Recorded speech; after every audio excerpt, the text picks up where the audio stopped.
Você sabia que operações de transporte com frota própria precisam ter o vale pedágio informado no MDFE? Sabia também que, por caso de motorista agregado, você não precisa informar o PEF para gerar o CIOT? Então fica aqui neste vídeo que eu vou te explicar todas as obrigatoriedades que envolvem CIOT, PEF e vale pedágio para os vários tipos de operações de transporte. E numa segunda parte eu também vou te ajudar a entender qual é a melhor forma de gerar esse CIOT, o PEF e o vale pedágio, dependendo do tipo de operação que você mais utiliza e também do tamanho da sua operação. Beleza? Bom, para começar, a gente tem aqui a figura do contratante do frete, que geralmente é o seu cliente, é o embarcador, e aí ele contrata a sua transportadora. E aqui eu vou considerar que a sua transportadora seja uma ETC, né? Ou seja, seja uma transportadora com mais de 3 veículos registrados na NTT. E aí você tem aqui vários tipos de operações que você pode optar, né, para realizar o transporte desse seu cliente aqui, da carga desse seu cliente. Para começar, a gente tem aqui a frota própria. Então, quando você utiliza o veículo próprio para fazer esse transporte, você não precisa gerar o CIOT e nem o PEF, mas o vale pedágio é obrigatório, tá? Só que a responsabilidade por esse vale pedágio, para o adiantamento e o fornecimento desse vale pedágio, é do seu contratante. Mas o que a gente tem visto então na prática, aqui na realidade, é que quando cai na fiscalização o MDFE sem o vale pedágio obrigatório, que é o VPO, vale pedágio obrigatório, então os dois recebem multas, tanto você quanto o seu cliente. Quando o contratante não gera o vale pedágio, não fornece o vale pedágio, geralmente a transportadora pega esse trabalho para ela e gera esse vale pedágio em nome do contratante dela, em nome do cliente dela, tá? Isso foge um pouco à regra, né? Foge um pouco ao que a legislação propõe, mas é o que a gente está vendo na prática isso acontecer. Por que foge um pouco? Porque o vale pedágio ele foi instituído para quê? Para que esse transportador aqui, quando ele usa frota própria, por exemplo, ele não arque com os custos do pedágio na operação. Porque quando ele vai arcar com os custos do pedágio, ele vai receber só 30, 45, 60 dias depois esses custos junto com o valor do frete. Então, desonera o transportador desses custos do pedágio e joga para o contratante adiantar esse valor, né? Para não precisar pagar esse valor só 60 dias depois. Só que, na prática, muitas vezes o que acontece é ele gera o vale pedágio, o transportador gera o vale pedágio, tira do bolso dele só para andar regular, para a operação não ficar irregular, né? E depois ele cobra esse vale pedágio no valor do frete do contratante lá depois de 45, 60 dias. Mas é importante que você converse com o seu contratante, com o seu cliente, tá? Porque em caso de irregularidade na operação, os dois se dão mal, tá? Os dois levam multas. Então é bom conversar pelo menos com seus principais clientes para você acertar e regularizar isso o quanto antes. O outro caso aqui é quando a transportadora subcontrata outra transportadora, outra ETC para fazer o transporte. Ou seja, estou considerando aqui outra transportadora com mais de 3 veículos registrados na NTT. ETC, para quem não sabe, significa Empresa de Transporte de Cargas. É uma categoria da NTT. Então, quando você subcontrata outra ETC, normalmente o cenário aqui é mais comum da seguinte maneira. A empresa aqui, ela abre uma transportadora própria, né? Só que um outro CNPJ, né? Por motivos de contabilidade, etc. E essa transportadora aqui muitas vezes não tem veículos próprios ou tem poucos veículos próprios, então ela subcontrata outras transportadoras que já são mais estruturadas, tá? Já tem mais de 3 veículos, etc. Então, esse caso aqui geralmente ocorre nessa configuração que eu expliquei. Para esse caso aqui, outra ETC, o CIOT também não é obrigatório, é a mesma coisa de frota própria, tá? Em relação à obrigatoriedade. Nem o PEF é obrigatório, mas o vale pedágio é obrigatório. A diferença aqui é o seguinte: se nesse caso da frota própria a responsabilidade do vale pedágio era do seu cliente, nesse caso aqui da subcontratação de outra transportadora, a responsabilidade para a geração desse vale pedágio, o adiantamento desse valor é sua, da transportadora. Beleza? A subcontratação de um TAC talvez seja o caso mais comum e mais fácil de explicar, mas ao mesmo tempo é o mais burocrático, tá? Então, o TAC é Transportador Autônomo de Cargas, famoso motorista autônomo. Quando você contrata ele, você precisa gerar o CIOT. Você precisa gerar o CIOT, o PEF e o vale pedágio, tá bom? E aí, você precisa cadastrar então essa operação, por se tratar de um motorista autônomo, você precisa cadastrar essa operação na NTT por meio de uma operadora, por meio de um IPEF. E aí quando você cadastra essa operação para gerar o CIOT, você precisa informar o PEF, que é o pagamento eletrônico. Você precisa informar qual meio ocorrerá esse pagamento, se vai ser por meio de uma operadora ou se vai ser via transferência bancária. Se você não informar o PEF, você não consegue gerar o CIOT. Beleza? E aí a obrigatoriedade do Vale Pedágio segue a mesma da outra transportadora, tá? Para caso de subcontratação, a responsabilidade para fornecer esse Vale Pedágio é sua. Outro caso de subcontratação que a gente tem é quando você subcontrata outra transportadora, mas essa transportadora tem menos de 3 veículos registrados na NTT, ou então você subcontrata uma cooperativa de transportes. Essas duas empresas, né, tanto a transportadora com menos de 3 veículos quanto a cooperativa de transportes, na visão da NTT, elas se equiparam ao TAC, ao Transportador Autônomo de Cargas, em relação às obrigatoriedades de transportes. Por isso o nome TAC equiparado, tá bom? Então, como elas se equiparam em relação às obrigatoriedades, são exatamente as mesmas obrigatoriedades do jeito que eu expliquei anteriormente. Você precisa informar o PEF para gerar o CIOT e o Vale Pedágio é de responsabilidade sua. E por último, nós temos a operação com motorista agregado, é o TAC agregado. Muita gente confunde esse tipo de operação com frota própria, já que o veículo do agregado está registrado na NTT da transportadora, mas é uma operação à parte com o TAC agregado. Por quê? Porque nesse caso aqui o CIOT ele é obrigatório. O que não é obrigatório é o PEF, porque é respeitado a forma de pagamento que você já combinou no contrato de arrendamento, contrato de aluguel que vocês registraram na NTT para agregar esse veículo na transportadora. E o Vale Pedágio também é obrigatório. Então fica o CIOT obrigatório, o PEF não precisa ser informado no CIOT, e aqui o Vale Pedágio obrigatório.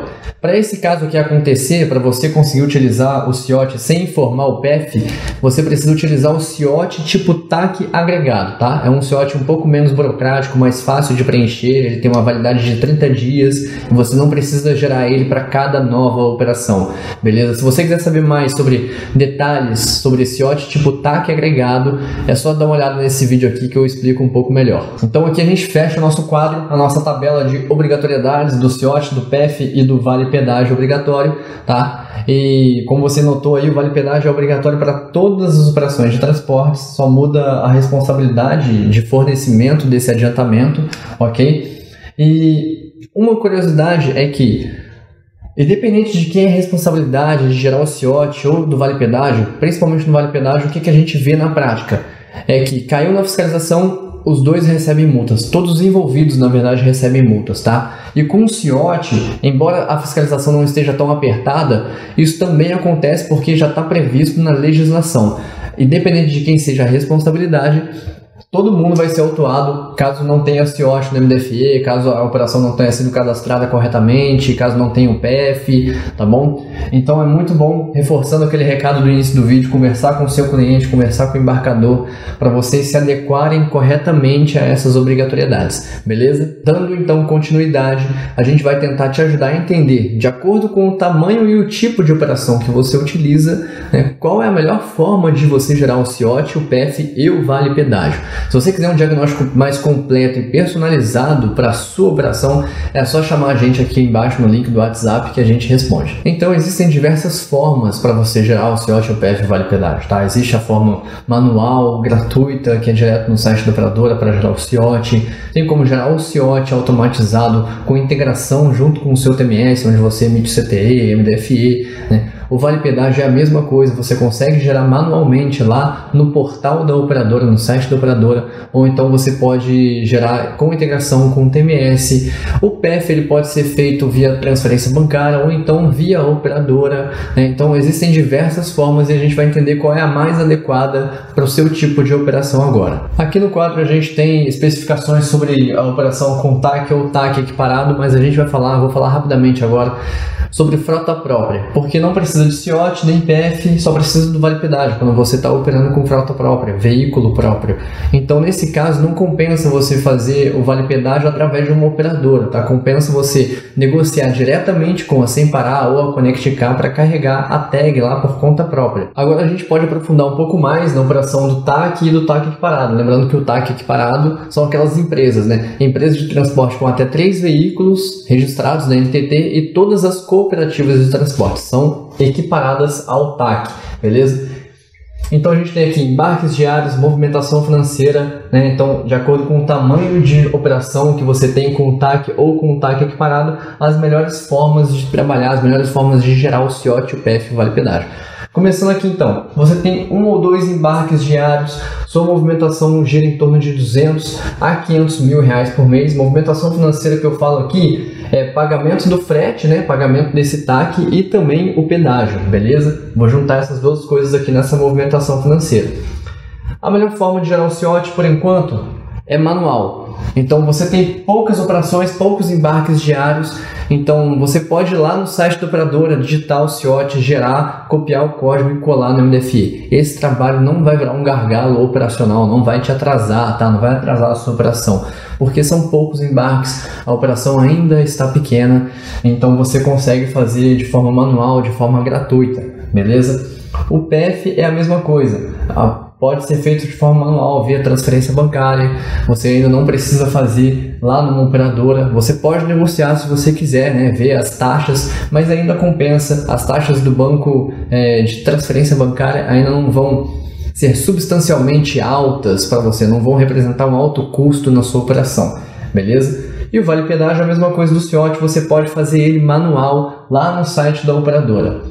Tá bom? Se você tem algo próximo a 10 embarques por dia, né? Então sua movimentação financeira gira em torno de R$1 milhão por mês, o trabalho manual começa a pesar um pouco, começa a virar um gargalo aí na sua operação, tá? Principalmente na hora de liberar esse veículo para transporte. Então, qual que é a forma aqui que a gente acha mais adequada de você trabalhar? Automatizar a emissão do CIOT, a geração do vale pedágio, tá? Via integração com o TMS, é uma integração do seu TMS com o site da operadora. Então, enquanto você vai lá emitir o CTE, emitir o MDFI, você também gera o CIOT automaticamente e também fornece lá o vale pedágio, tá bom? E aí a única coisa que fica manual é a transferência bancária. Você pode continuar fazendo essa transferência bancária desde que negocie melhores taxas com o seu banco, né? Para você ter uma redução de custo, pelo menos nesse trabalho aqui.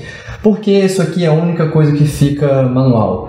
Porque o gargalo aqui é na liberação da carga, na liberação para viagem, tá bom? Então, automatiza para tirar esse gargalo da liberação para viagem, de emissão de documentos, e aí você tem um ganho operacional ali, uma agilidade, tá? A única coisa que fica manual é a forma como esse pagamento vai ser feito ao motorista. Passou de 10 embarques por dia, é hora de automatizar a operação inteira. Então, tem mais de 10 embarques, você movimenta bem mais de R$1 milhão por mês, então você automatiza tudo, desde a geração do CIOT até o pagamento via operadora, e também o vale pedágio. Você já está trabalhando com o CIOT automatizado, você já está trabalhando com o vale pedágio também automatizado, é hora de sair da transferência bancária e começar a movimentar os seus pagamentos do terceiro aqui, pagamentos para os terceiros, via operadora. E eu vou te explicar por que isso pode ser bem mais vantajoso do que a transferência bancária. Bom, primeiro ponto é que você vai movimentar mais de R$1 milhão por mês aqui de forma manual, tá? Então, isso que eu vou falar para esse caso aqui, talvez no seu caso sirva para esse caso aqui também, tá? Para esse tamanho de operação, tá bom? Mas eu vou explicar principalmente para a operação com mais de 10 embarques por dia. Mas se você quiser saber se a sua operação se automatiza, eu tenho até 10 embarques, mas será que vale a pena eu automatizar tudo? Chama a gente, conversa com a gente que a gente te ajuda a diagnosticar, tá? A sua operação. Então aqui, você vai movimentar mais de R$1 milhão por mês via transferência bancária lá, manualmente, fazendo suas transferências, o que é um risco de erros, risco de atrasos, esquecimentos, tá? Então, via operadora, você vai automatizar a forma de pagamento, tá? E quando você gera o CIOT, você informa lá como que vai ser feito o pagamento e para quem que vai ser feito o pagamento. a integração do TMS já vai informar a operadora todos esses dados que ela precisa para movimentar esse dinheiro direto para a conta do TAC ou do TAC equiparado. Fora isso, você tem também um ganho operacional ali do financeiro, porque geralmente as transferências bancárias, os bancos têm um horário de corte, né, que é após as 6 horas, até as 6 horas da tarde, às 18 horas. E a operadora não tem. Então você tem ali uma janela de transferência que funciona 24 horas por dia. Assim que você faz o CIOT, informa o PF e o pagamento já cai lá na conta, né? Seja via aplicativo, via cartão, ele já vai cair na conta do motorista do TAC ou do TAC equiparado. É muito comum quando você tem vários embarques por dia que esses embarques ocorram em horários diferentes do horário comercial, né? Então nesse caso aqui, esse ganho operacional financeiro é muito importante. Além disso, é possível também via operadora conseguir uma redução no custo das taxas. Você ainda vai pagar a operadora pela movimentação do dinheiro, né, pela movimentação desses mais de R$1 milhão por mês, mas é possível você reduzir e ter uma previsibilidade de custo, coisa que você não tem na transferência bancária. Então a gente sabe de casos de clientes nossos que utilizavam a transferência bancária e conseguiram de 30% a 50% mais ou menos na redução desses custos com transferência. Então saiu da transferência bancária, foi para a operadora, deixou de pagar a transferência, começou a pagar a movimentação lá na operadora, reduziu o custo em de 30% a 50%, são os casos que a gente tem aqui de clientes nossos. Em relação à previsibilidade de custo, em algumas operadoras você consegue negociar um valor fixo por uma faixa de movimentação. Como que funciona isso? Bom, supondo que aqui tem um mês que você movimenta 1 milhão e 200, outro mês você movimenta 1 milhão e 300, outro mês você movimenta 1 milhão e 100, de repente 1 milhão e 400. Você negocia isso com a operadora, que pode te dar, por exemplo, olha, você pode movimentar até 1,5 milhão por mês pelo valor fixo de X, 1.500 por mês, por exemplo. E aí você tem uma previsibilidade, independente de quanto movimentar, você pode movimentar até mais do que você estava movimentando no banco, normalmente, que você vai ter um custo fixo para aquela movimentação. Então você sabe exatamente qual vai ser o seu custo de movimentação financeira na contratação de TAC e TAC equiparado. Bom, então está aqui a visão geral sobre a contratação, as melhores formas na nossa visão de emitir CIOT, PF e Vale Pedágio para a contratação de TAC ou TAC equiparado de acordo com o tamanho da sua operação, tá certo? Isso aqui não funciona muito bem na operação com motorista agregado, tá bom? Porque aquele CIOT lá que eu falei, o tipo TAC agregado, você emite ele uma vez a cada 30 dias, então você não tem muito um gargalo operacional na geração do CIOT, tá bom? O pagamento não é feito via PF, porque o PF não é obrigatório para agregado, e o Vale Pedágio, aí sim você pode considerar a mesma lógica que a gente usou aqui para o TAC ou TAC equiparado, para o TAC agregado, tá bom? Porque o Vale Pedágio precisa ser gerado a cada operação, diferente aqui do CIOT, beleza? Então eu espero ter ajudado você a entender um pouco mais sobre as obrigatoriedades do CIOT, do PF, do Vale Pedágio, entender um pouco mais sobre qual momento de automatizar tudo, quando que você pode gerar manual, quando que é mais adequado automatizar ou não. E se você quiser um diagnóstico completo, feito sob medida para o seu tipo de operação, chama a gente no WhatsApp, o link está aqui na descrição. Até mais!